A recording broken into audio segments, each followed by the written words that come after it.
नमस्कार दोस्तों। आजकल हमारे पास कुछ पेशेंट ऐसे आते हैं जो ऑलरेडी इलाज ले रहे होते हैं, स्पेशली होम्योपैथिक इलाज, और वो भी यूट्यूब या इंटरनेट से कुछ समझ के देख के उनके द्वारा सुझाई हुई मेडिसिन्स को लेकर के। प्राइमरी फेसी अगर मैं ये बोलूं कि ऐसा मत करो तो ये लगेगा कि न जाने ऐसा क्यों बोल रहे हैं। थोड़ा बहुत भी अगर अपन विचार करें कि क्या कोई बीमारी, छोटी बीमारी हो या बड़ी बीमारी हो, उसका इलाज केवल उस तरह से सुझाई हुई कुछ मेडिसिन्स में से कोई एक दो मेडिसिन लेकर के हो सकता है क्या?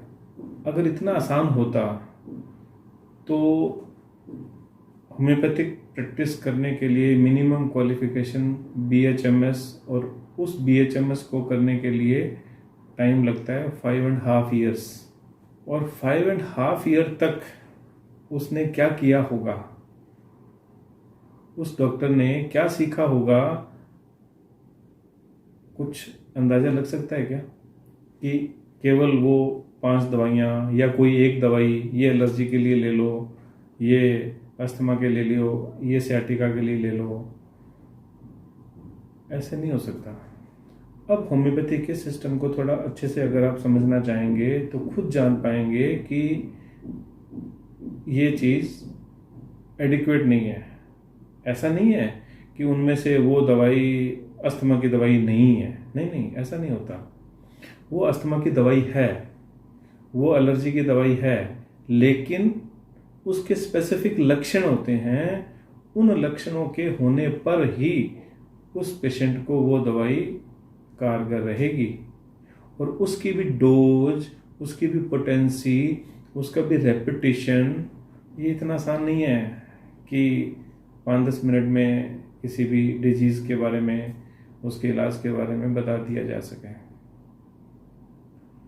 देखो, होम्योपैथिक ट्रीटमेंट करना है ना, तो मेरी सबको यही राय है कि क्वालिफाइड होम्योपैथिक डॉक्टर के पास जाइए। वो आपके सारे के सारे बीमारी के लक्षण, आपके मेंटल रिएक्शंस, उसी बीमारी से इफेक्टेड एक व्यक्ति का दूसरे व्यक्ति की तुलना में जो भी डिफरेंस है, जो भी उसके पिकुलियर कैरेक्टरिस्टिक्स लक्षण हैं, उसके साइन सिम्टम्स को विस्तार से लेंगे, और फिर जो डिफरेंशिएटिंग पॉइंट्स होते हैं एक ही बीमारी के लिए, होम्योपैथी में 10-20 क्या सैकड़ों दवाइयाँ होती हैं, उनमें एक सिस्टम होता है सॉर्टिंग करने का। सिंपल बात बता रहा हूँ, अगर एक पेशेंट को गर्मी ज़्यादा फील होती है, दूसरे को ठंडक ज़्यादा लगती है, तो भी मेडिसिन अलग हो जाएगी। एक पेशेंट को प्यास कम लगती है, दूसरे को प्यास ज़्यादा लगती है, तो भी मेडिसिन अलग हो जाएगी। किसी को डिजीज बिल्कुल धीरे धीरे प्रोग्रेस की है, किसी की एकदम ऑल ऑफ सडन तकलीफ हुई है, तो भी मेडिसिन अलग हो जाएगी। कोई एक पेशेंट अगर डिजीज होने के दौरान अपनी बीमारी को छुपा रहा है, और एक पेशेंट ऐसा है कि जो सबको अपनी बीमारी बता रहा है कि मेरी हेल्प करो, मैं तड़प रहा हूँ, मैं बीमार हूँ, वो हेल्प चाहता है, वो कंपनी चाहता है, कोई एक अलग रहना चाहता है, सबकी मेडिसिन डिफरेंट है। अगर मैं एक शब्द में कहूँ तो होम्योपैथी में केवल बीमारी का इलाज नहीं होता, बीमारी के साथ उसके संपूर्ण लक्षण, उस व्यक्ति विशेष के लक्षण, उसके गर्मी और सर्दी के सहन करना, उसको प्यास कितनी, उसको भूख कितनी, उसको सपने कैसे, उसके बीमार होने के बाद में होने वाले जो बिहेवियरल चेंजेस हैं, और भी बहुत कुछ कलेक्टिवली लेकर के मेडिसिन का चुनाव होता है। और पोटेंसी की रेपिटेशन, ये तो इतना कॉम्प्लिकेटेड मसला है जिसको तो केवल बताया नहीं जा सकता कि हम क्या क्या चीज़ सोच के पोटेंसी का डिसीजन लेते हैं। मैं कुछ शब्दों में बता ही नहीं सकता कि पोटेंसी का चुनाव कैसे होता है।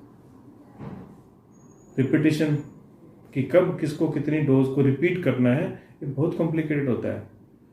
तो ये बिल्कुल एक गलत है कि कोई भी पेशेंट अपना देख के कुछ इंटरनेट से या यूट्यूब वगैरह से वो अपना इलाज ले, ये खतरे से खाली नहीं है।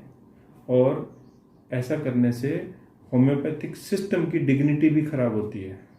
होम्योपैथिक सिस्टम को लोग बहुत ही चीप और वो समझ लेंगे कि ये तो 15 मिनट की वीडियो के अंदर समा गया, अस्थमा का इलाज आसान है।